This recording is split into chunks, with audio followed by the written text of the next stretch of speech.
Conseil d'écriture, comment écrire quand on doute de soi. Tu te sens illégitime en écriture? Cet article te parle du doute, de ses effets et surtout de comment avancer malgré lui. Conseils, inspiration et bienveillance pour retrouver confiance en ta plume. Ce doute, tous les auteurs le connaissent, même les plus expérimentés. Il ne disparaît jamais vraiment, mais on apprend à cohabiter avec lui, parfois même à l'apprivoiser. Alors que faire quand il s'invite un peu trop fort dans nos espaces d'écriture? Le doute, cet invité tenace. Douter de soi, ce n'est pas une anomalie. C'est même un compagnon de route bien connu des auteurs.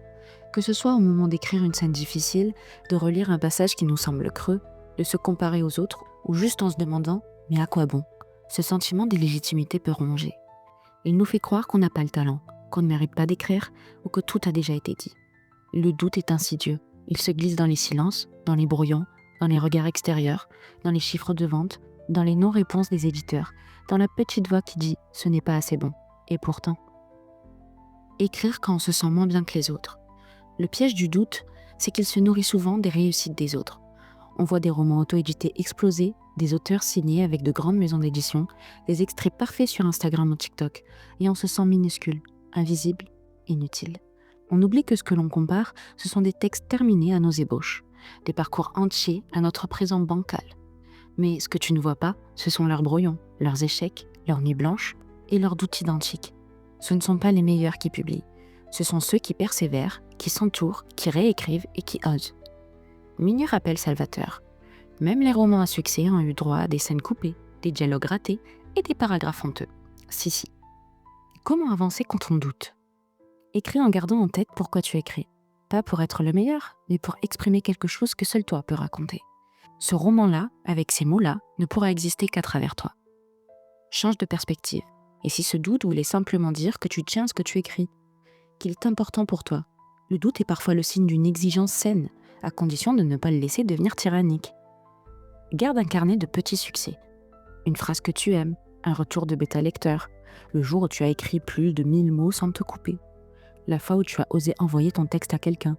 Ce sont des traces qui te ramèneront à ta force quand tu l'oublieras. Relis-toi avec indulgence. Vois ton texte comme un terrain de jeu, pas un jugement. Chaque version t'apporte un peu plus de ce que tu veux dire. Ce que le doute ne dit pas. Le doute te parle, oui, mais il ne dit pas la vérité. Il ne voit pas les efforts, la sensibilité, la voix unique que tu déposes sur la page. Il oublie que chaque roman qui t'a bouleversé a été écrit par quelqu'un qui a, à un moment donné, cru ne pas être à la hauteur.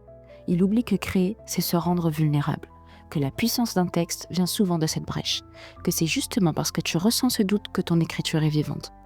Douter, c'est ressentir, et ressentir, c'est déjà écrire. Se reconnecter à l'intime. Pourquoi cette histoire? Pourquoi ce personnage?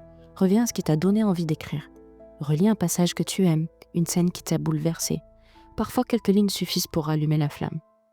Le doute aime les projets trop distants, alors rapproche-toi. Parlez de ton doute. Échanger avec d'autres auteurs, laisser une note vocale à une amie ou écrire une lettre à soi-même. Mettre le doute en mots, c'est déjà l'affaiblir. Il n'a plus autant de pouvoir dès qu'on l'expose à la lumière. Pour conclure, tu doutes, c'est que tu crées. Ce n'est pas un défaut, c'est un signe de vie. Tu veux que ton histoire ait du sens, du poids, de la vérité. Et ça, c'est déjà immense. À très vite dans un prochain conseil d'écriture. AMC Auteur.